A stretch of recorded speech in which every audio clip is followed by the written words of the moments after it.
Hey guys, I hope you don't mind that I am driving while I record this video and that I'm a hot mess.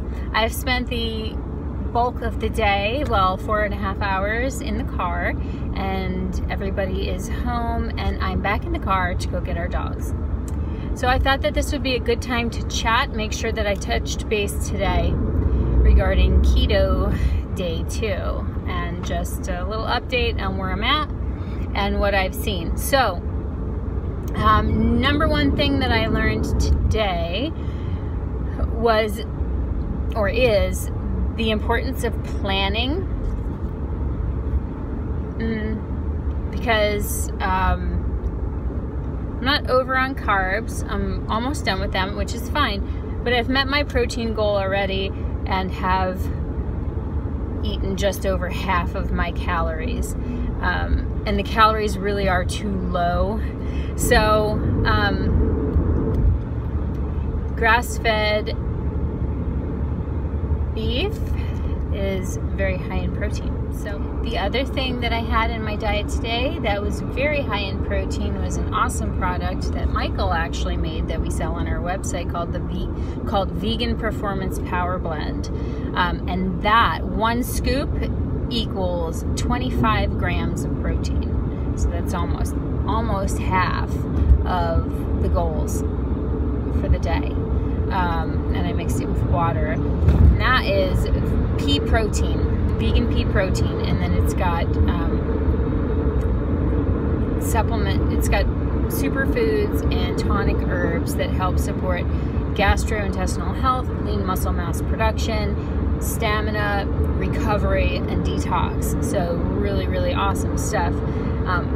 High in protein, and also had a net carb count of 10. Because I think there's 12 grams of carbs in a scoop, and then there's 4 grams of fiber. And I don't know what the soluble fiber is, so we're just going on insoluble fiber, or just fiber in general. So you take half of the amount of fiber and subtract that from the total carbs,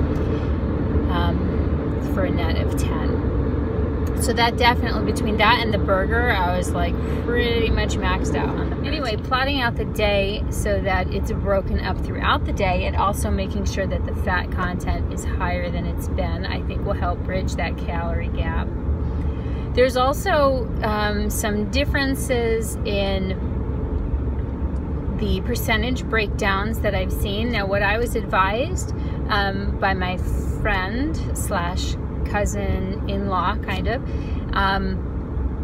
as well as Dr. Axe's write-up, like overview, that the percentage breakdown should be 5% fats, 20% protein, and 5% carbs, 20% protein, and 75% fat. So for 1,137 calories, which is my target, I believe that's right, that gives me net carbs.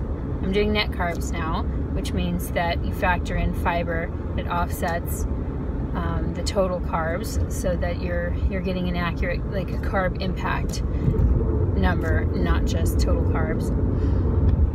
So that leaves me at 16 grams of carbs, like 94 grams of fat, and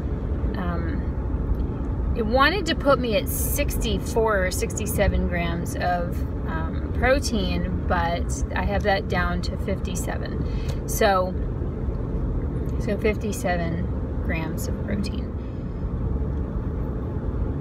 I started using a new app this afternoon. We're going to see how it goes, primarily because it does calculate net carbs and not just total carbs. I had signed up with MyFitnessPal for free, the free app, and that was going pretty well. Their database is good. The app is a little bit glitchy, but as I understand this new one, which is called like Carb Counter, I think it's called Carb Counter Keto Diet and something or other. I got it from the App Store at Apple.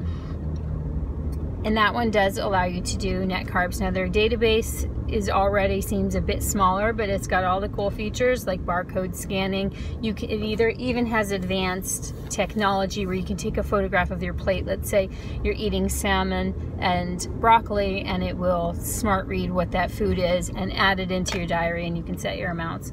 So that's pretty cool. So we're gonna see how that goes.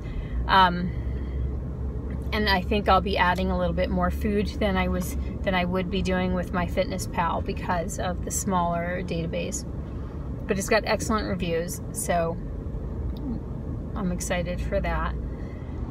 So the new app that I mentioned, that Carb Counter app, when you are setting your goals in there, it has pre-programmed as an option the ketogenic plan.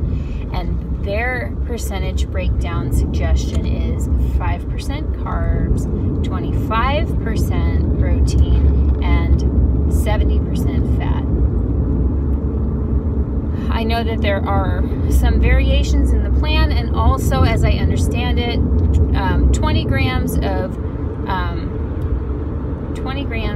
carbohydrate so this is a little bit different. So first off, let's stick with that higher protein amount. I think that's where that 64 grams was that I adjusted down, where you're doing 25% protein. I think that 20% protein is a little bit more aggressive and will yield faster results. I think that's part of that difference. I also understand that some people go a little bit more moderate, especially in the beginning, and that may be playing a factor where in that 25% versus 20%. Also on Dr. Axe's website, he talked about how most people, or a good beginner place rule of thumb is 20 grams of carbohydrates. Now with my stats and my goals, that 5% is equating to 16 grams of net carbohydrates rather than 20.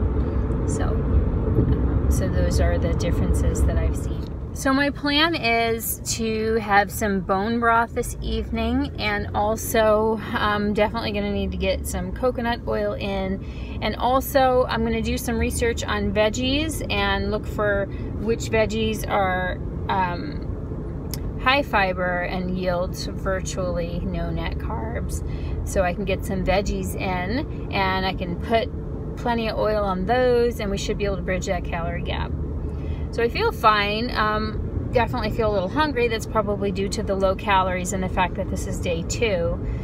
But, you know, I feel fine. No headaches, no irritability, no fatigue or confusion or anything like that. Again, it's day 2. Now, I have done the HCG diet multiple times in the past, which was fantastic for resetting my metabolism, especially that first time.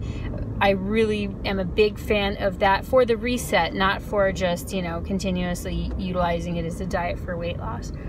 But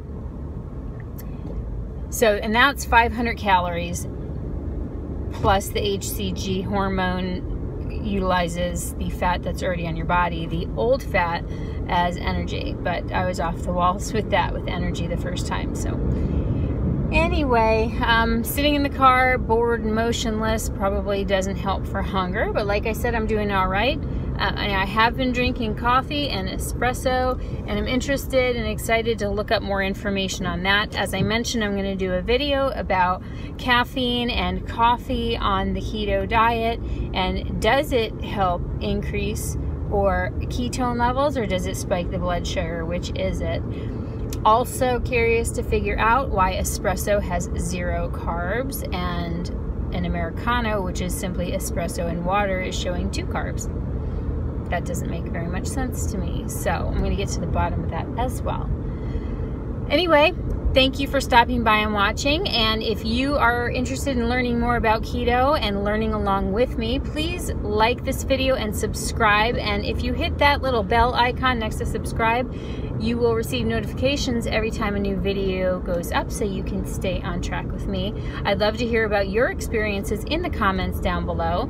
If you're here watching, thank you so much for stopping by, and I look forward to seeing you next time. Bye, guys.